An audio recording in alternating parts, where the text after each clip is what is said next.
When a fight, Too many I don't too know. many damn F's in this When a sentence. fight first starts.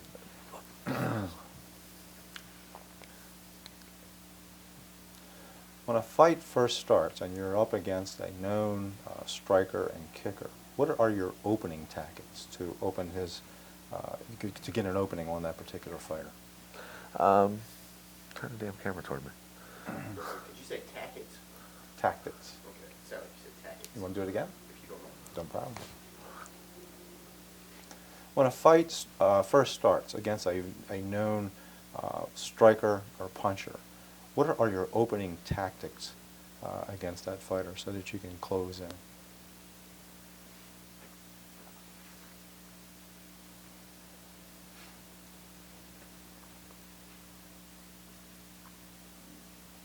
Usually against strikers. What I try to do is test the waters a little bit, use some fakes, throw a few jabs just to see how they react, to see where my openings are going to be.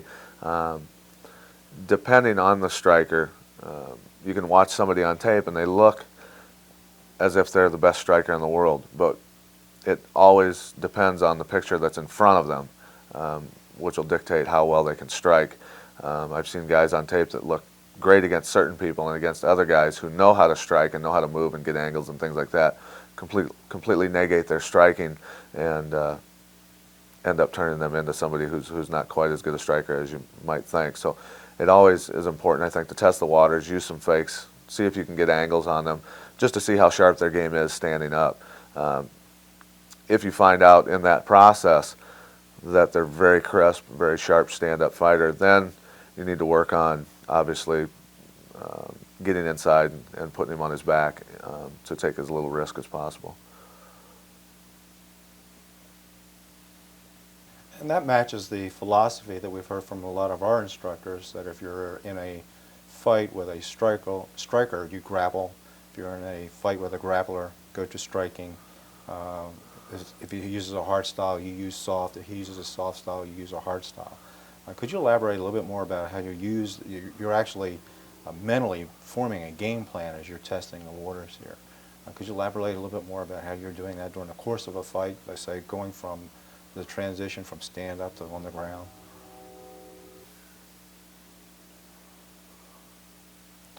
We've been taught in our martial arts training that when you're going against an opponent who uses a hard style, we use a soft style. If he wants to fight on the line, we take the angle. If he wants to take the angle, we fight to take the center line. If he wants to kick punch, we grapple. If he wants to grapple, we go back to kick punch. Could you elaborate how you use those kind of tactics in your ultimate fighting?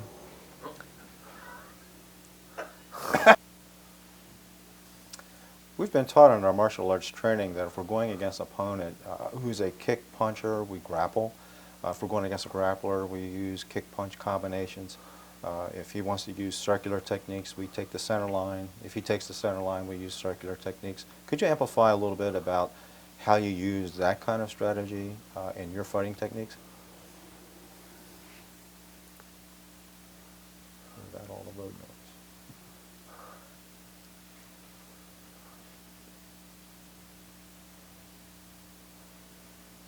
I think it's sometimes a little more complicated than that, and it's also whether you want to impose your will upon somebody. A lot of times, common sense tells you if somebody's a hard puncher and a kicker, to go ahead and take them to the ground, which a lot of times will happen, and being smart sometimes that's the way you want to go. But there's nothing better than if he's a great striker or a great grappler, taking it to them in their strong point. And if you do that and defeat them in their strong point, then they're mentally crushed. So it's much easier to do whatever you want to then. So it varies from fight to fight what I'll do. Sometimes I will go the obvious way and take a striker to the ground and work on finishing him down there. But then also I've beaten grapplers grappling, and I've beaten strikers at their own game also. So it's just a matter of deciding what you want to do and whether you have the confidence and the skill to do that in that area with that particular person. That's great. Just to give you an example of the idea of mentally crushing somebody or taking them out of the game that they wanted to be in, when Jeremy Horn fought Chuck Liddell in the UFC. Chuck Liddell was touted as being a very good stand-up fighter, very good puncher and a kicker, and I knew that Jeremy was superior to him in the stand-up department, and obviously much better than Chuck on the ground. So what we told Jeremy to do was go out and dominate the stand-up fight right off the bat, and just crush Chuck's confidence on his feet where he was strongest, and eventually Chuck would have no choice but to take the fight to the ground, or at least be mentally destroyed in the fight. And Chuck ended up taking the fight to the ground because he was having some trouble on his feet, and Jeremy choked him unconscious to end the fight. Like those those baby hats. It's like this. Yeah. Yeah. Here now. Don't get in your way. Right.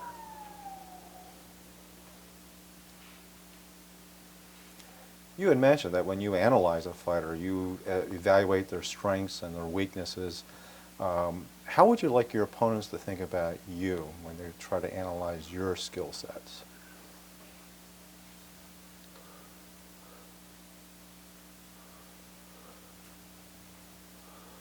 Well, mainly when I go out, I want the fighter that I'm up against to fear me in all positions, really, standing or on the ground, and know that I can win a fight from all positions. That way he's a little bit tense no matter where he's at during the fight, and that tends to wear a little bit on somebody's endurance and mentally also. So if I can make him respect me everywhere, it helps me to call the cops. Some acting went out there. Hope Krista's not driving out there. You still want to talk loud about it. When I go into a fight, I want my opponent to think that I'm dangerous in all positions, whether on the ground or standing up. The more tense that he is in all those positions, the more he's going to wear out a little bit. Being tense in a fight tends to wear a person out a little bit more. So if he's got a little bit of fear of no matter where I'm at, I'm dangerous, it's going to help me win the fight, I think. Johnny says, yeah. He says, good. He says, you're teaching it. Me? He said, yeah. You're showing this one to the senior class when we get back, so you'd be prepared to do that. That's good. So, Yeah. yeah, so go there. Pat, that's it. Somebody won't Pat, the competition at the top level of this sport is so intense. What do you attribute your success to?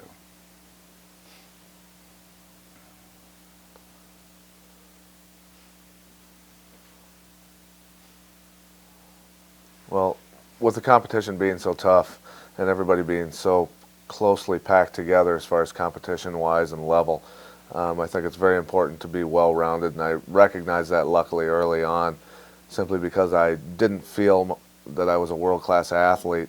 I felt like I had to be skilled in all areas and be able to find a weakness in my opponent to be able to win fights. Also, just knowing when I step into the ring that I've outworked my opponent is really important. If I know that there's no physical way, no way humanly possible that he outworked me, then I can go into the ring and have the confidence to go in and feel that I can win the fight.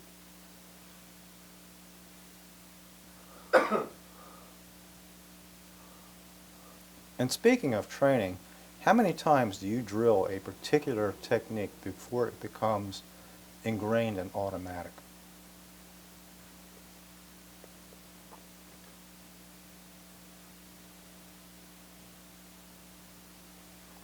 As far as repetitions with technique, for instance, when I started learning grappling, a lot of people will do a move, 5 to 10 times and then move on to something else. What we did when we learned techniques is we'd practice one technique for at least an hour just the first time through, just to make sure that we at least had it a little bit stuck in our head, and then we'd move on to the next technique. So in 4 hours we would only practice 4 moves. And that was a way that we knew that at least it was going to be stuck in our head to practice later on. With punches, I've thrown I don't know how many thousands or millions of right crosses and left hooks over and over and over. It's something that's a perishable skill no matter what you do. As far as fighting goes, everything involved in it is a perishable skill. So if you don't keep practicing those techniques repetition after repetition, you'll lose it. It just won't be as crisp as it should be. I think when I'm teaching students, you have to be a little more ingenious as far as a lot of times students will get bored if they have to throw a certain kick or a certain punch over and over and over. So what you have to do is have them throw the same kick but in different situations. Say with a front kick, doing thrust kicks, then snap kicks, then maybe kicking a pad, then maybe balance kicks. So they're still practicing the same exact kick the whole time, but in different ways so they don't get bored.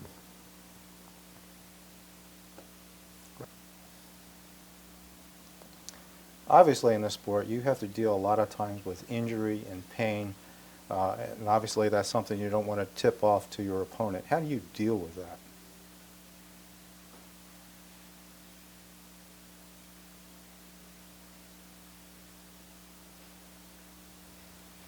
But I was going to say, you talk about the training.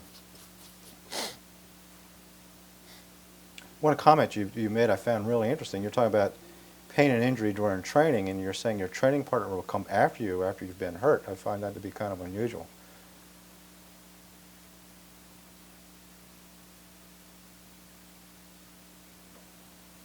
Well, generally, I'm used to some different mentalities with sparring. With pro boxers, when you're in the gym sparring with pro boxers, they kind of have a little more killer instinct sometimes because of their backgrounds, the way they were raised and things like that, kind of coming from rough neighborhoods and things like that. And also with some of the mixed martial artists that in a boxing gym, if somebody hits you with a good punch and they see they rocked you a little bit, they'll pour it on a little bit on you because it is a very intense situation in a boxing gym when you're training. Same thing in a mixed martial arts training, but generally if I'm training with somebody that I like, most of us like each other when we're training with each other. If somebody lands a hard punch or kick to the head and somebody seems to be staggered or hurt a little bit, we won't so much attack the head. We'll usually let them gather their senses, but if we land a good leg kick on somebody or a good body shot and it seems to affect them, we'll go back to that spot, but we won't take advantage of striking to the head again, just for simple safety reasons of our training partners and things like that. But as far as body shots and knocking the wind out of each other and low kicks into the legs and affecting that, we'll go ahead and take advantage of those situations.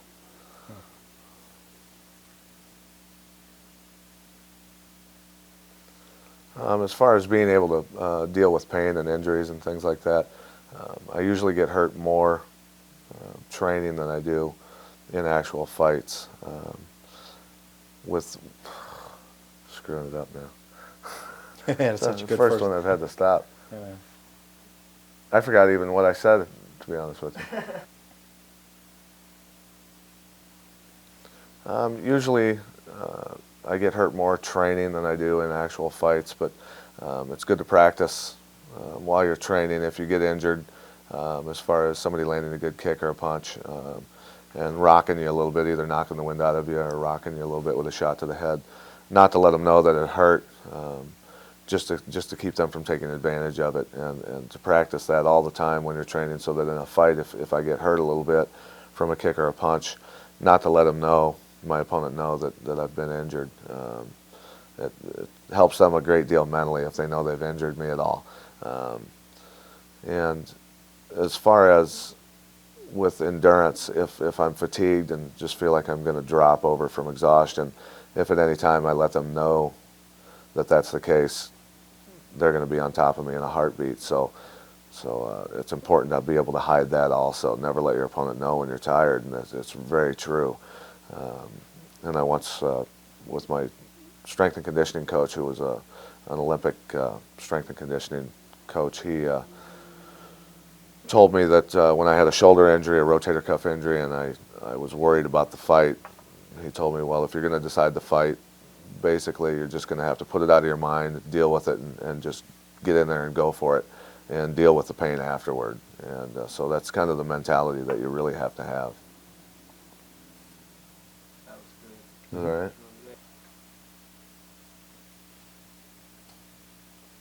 When you're working at takedown, how do you decide whether you're going to use a slam or go into a regular takedown?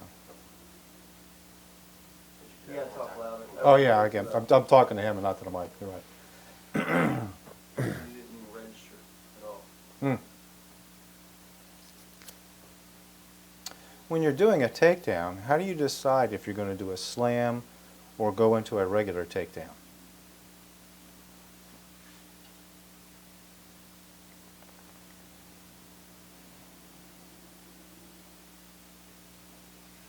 Basically, what decides whether you do a slam or just a regular double leg or a single leg, and it really depends on your opponent and how they react, how they sprawl.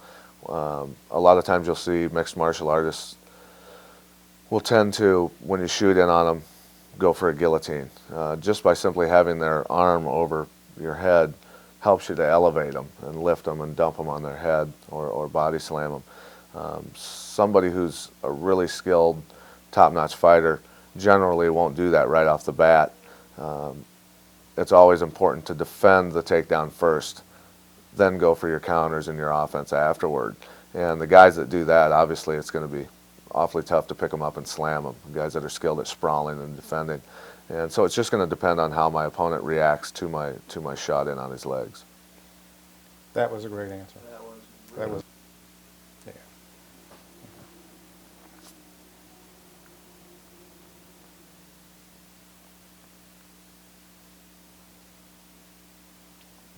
How do you go about doing the setup for the transition to go from stand-up to ground fighting to submission?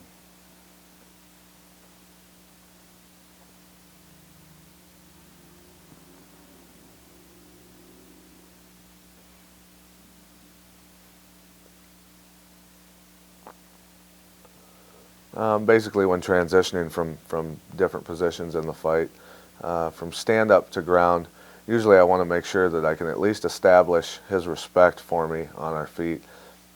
If he respects my striking ability, he's going to be more prone to lift his arms up and protect his head when I'm throwing punches and kicks, things like that, which will open his lower body up more for the takedowns. A smooth transition really comes off of usually a good punching combination or at least some jabs to be able to slide in and then lower your level and shoot in cleanly without getting hit. It's just a proven fact when somebody's moving backwards or covering up, it's awful hard for them to throw effective strikes and defend against takedowns when they're backpedaling. So I like to get somebody moving backwards before I'll go in and shoot in and take them down. As far as when on the ground, I really try and concentrate on position first, keeping them out of position and letting them wear themselves out, making them use a lot of energy to feel that they're fighting for position the whole time and struggling. Once I get them doing that and they tire themselves out and I feel that they're sufficiently exhausted, then I can go for submission so that they don't have really the strength or the mental, I suppose the mental aptitude to know at least when to get out of it, or at least have the quickness to get out of it and the strength. Follow-up question. We can show the belts or something. Take a shot at all three of the belts. So it sounds like a key mental aspect that you have ingrained in your tactics is patience. Could you elaborate and maybe coach other youngsters and other students who are training through your system on the aspects of patience? Okay.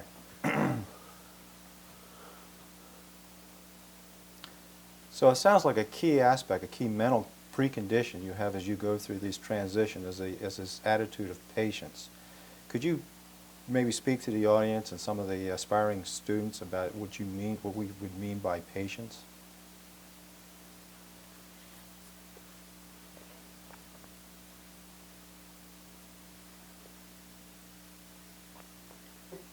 That looks good. That's a shiny belt. That's a shiny belt.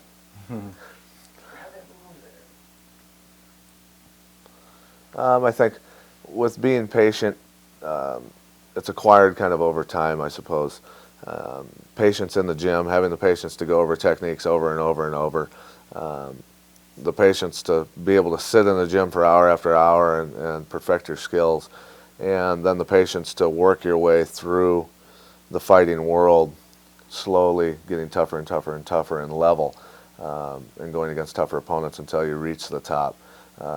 Once you get there, I think then you have the patience to be a smart fighter, to sit and wait and let your opponent make mistakes if you have to, and not get in a sense of hurriedness and having to end the fight right now. I think a lot of fighters make that mistake, go out with both guns blazing. 5 minutes into the fight, they're exhausted and end up losing the fight because of that. So it's just a matter of years of training, I think, and a lot of experience in the ring. That was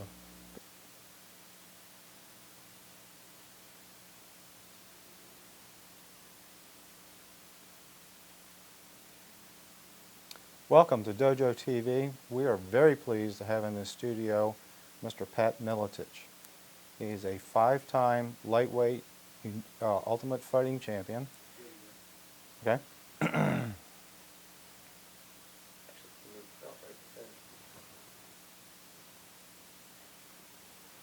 Stand between two of us, like that.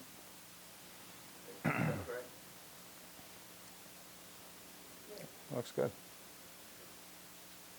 He is the five. He is a 5-time and current Ultimate Fighting champion.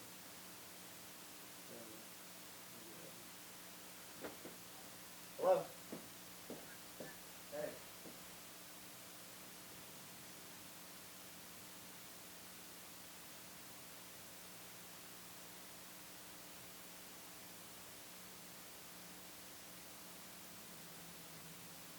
Welcome to Dojo TV. The late.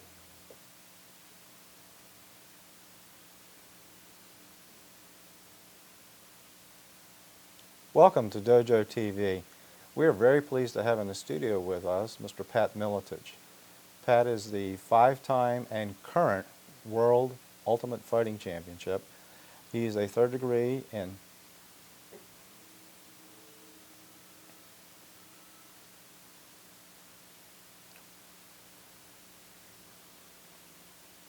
Welcome to Dojo TV. We are very pleased to have in the studio with us Mr. Pat Miletich. Want to do it again? Yeah. What is it? Look at the TV screen right now. Look at the TV screen. See how his head's cut off? Yep. Yeah. Did you cut it off? Where do you tilt it up a little bit? I was coming in too low when I came in. That's why I went. Oh, okay. Okay. I went like that, and then I tried to bring it up. But I couldn't didn't see want it. it to be such a huge.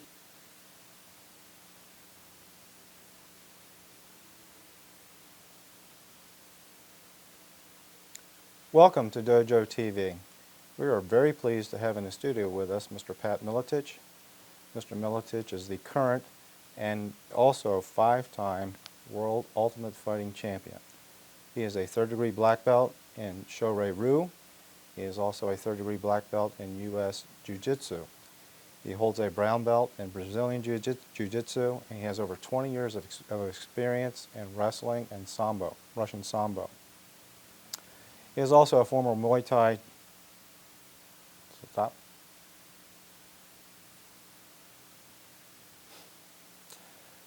Welcome to Dojo TV. We are very pleased to have in the studio with us Mr. Pat Miletich.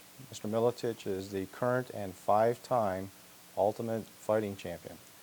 He holds a 3rd degree black belt in the karate style called Shorei-Ryu. He is also a 3rd degree black belt in U.S. Jiu-Jitsu. He holds a brown belt in Brazilian Jiu-Jitsu. He has over 20 years of wrestling experience in Russian Sambo. He is also a former Muay Thai Midwest champion. He's also done some pro boxing. He has numerous other championships belts to his credit in extreme fighting sports, and his current record currently stands at 39-3-2. You could say, have him do, oh, hold on. Sentence was Shorei-Ryu, and he also holds a 3rd degree black belt in Jiu-Jitsu sanctioned by the United States organization.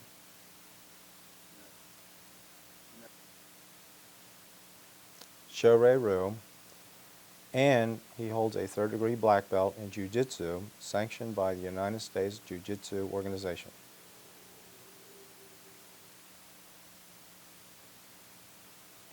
Welcome to Dojo TV.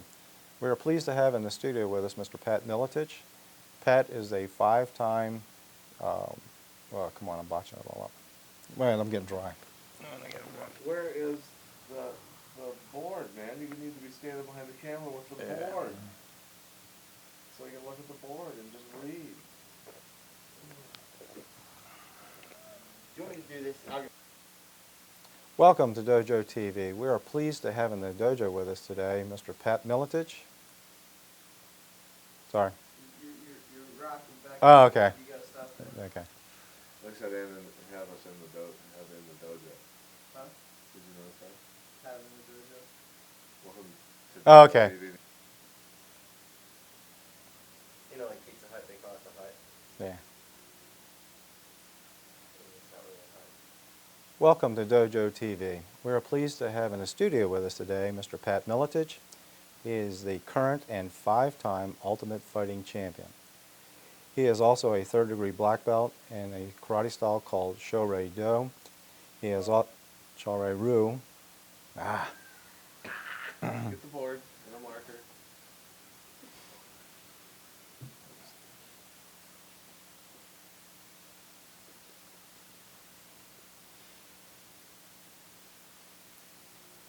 Welcome to Dojo TV. We are pleased to have in the studio with us Mr. Pat Miletich. He is the current and five-time Ultimate Fighting Champion. He holds a third-degree black belt in a karate style called Shorei-Ryu. He is also a third-degree black belt in Jiu-Jitsu, sanctioned by the United States Jiu-Jitsu Organization. He is also a brown belt in Brazilian Jiu-Jitsu. He also has 20 years of experience in wrestling and in Russian Sambo. He is also a former Muay Thai champion. He has also been a pro boxer. He also holds numerous belts in other extreme fighting events. His current record stands at 38, 3, and 2. Pat, you would like to say a few words about the United States Jiu-Jitsu Organization. Could you tell us what you were thinking?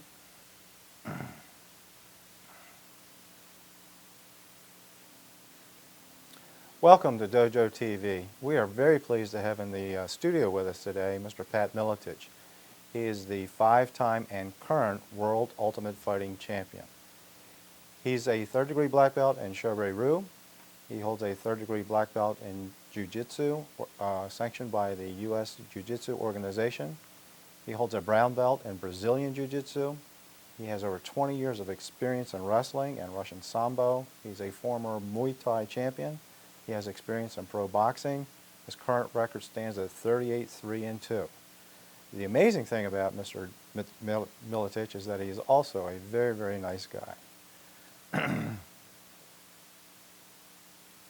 Welcome to Dojo TV. We are pleased to have in the studio with us Mr. Pat Miletich. He is the current and five-time World Ultimate Fighting Champion. He is also a third-degree black belt in Shorei-Ryu. He holds a third-degree black belt in Jiu-Jitsu, sanctioned by the United States Jiu-Jitsu Organization. He is also a brown belt in Brazilian Jiu-Jitsu. He has over 20 years of experience in wrestling and Russian Sambo. He's a former Muay Thai champion in the Midwest. He's also done some pro boxing. His current record stands at 38, 3, and 2. And he's overall a very, very nice guy. Pat, welcome to Dojo TV. Go with that one? Yeah, that's good. That makes it much easier for me. And after a couple run-throughs, I got it down pat. No pun intended.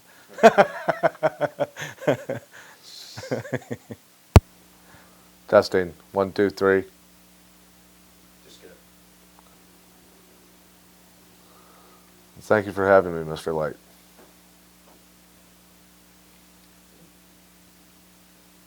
Less filling, great taste, light. It's it.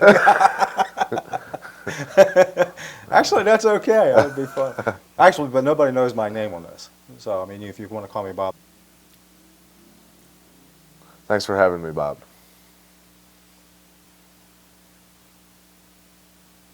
Pat, we're here today to ask you some questions. We'd like to get to know you a lot better. We know your record, we've seen you fight, but we want to know a little bit more about your fighting style, the anatomy of how you construct a fight, how it's all broken down, and get into a little bit about Pat Miletich and the tactics that you use and your mental aspect, your mental framework, and everything that makes the complete package of the ultimate champion fighter. Just kind of a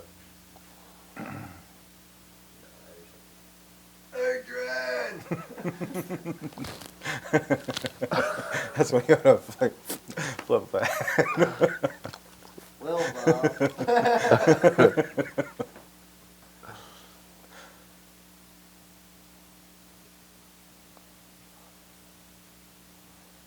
Yeah, so I'm gonna kind of act it out, and then when you see me wait. Do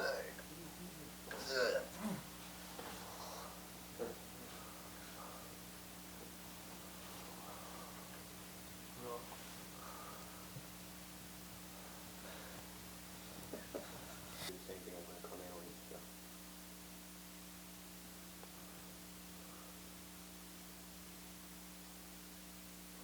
Hi, I'm Pat Miletich. Welcome to the Pat Miletich instructional videos. Through the help of Dojo TV, we can now bring the Pat Miletich fighting system directly to you. If you want to become an ultimate fighting champion or just be able to defend yourself on the street, these videos will enable you to do that. Something like that. I don't know. Hi, I'm Pat Miletich. Welcome to the Pat Miletich. All right. I'm Pat Miletich. Welcome to. No. Let me see.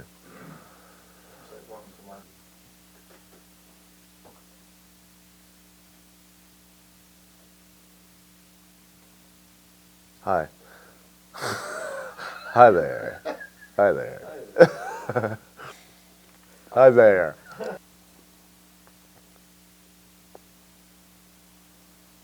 Hi, I'm Pat Miletich. Welcome to. Jesus.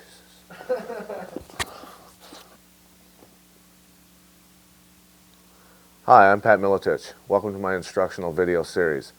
Thanks to the help of Dojo TV, you now also can learn how to fight either in an octagon or for great street self-defense. And then what? Hi, I'm Pat Miletich. Welcome to my video series. That didn't sound right. Hi, I'm Pat Miletich. Now, thanks to Dojo TV, you, the public, can find out why the... Hi, I'm Pat Miletich. Now, thanks to Dojo TV, you... Hi, I'm Pat Miletich. Now, thanks to Dojo TV, you, the viewer, can find out and learn the techniques of what made the Miletich fighting team so successful and so strong in the octagon. Whether you want to become an ultimate fighting champion or just learn street self-defense, these techniques will be helpful to you. Hi, I'm Pat Miletich. Now, thanks to Dojo TV, you, the viewer, can find out what made the Miletich fighting systems. I'm almost there. Hi, I'm Pat Miletich.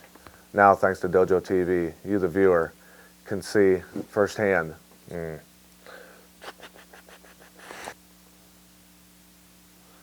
Hi, I'm Pat Miletich.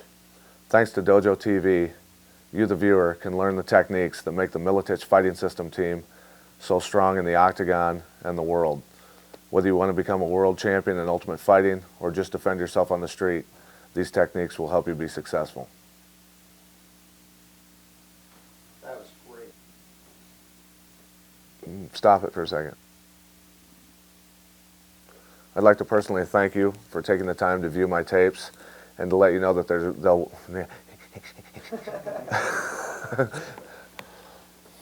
let you know that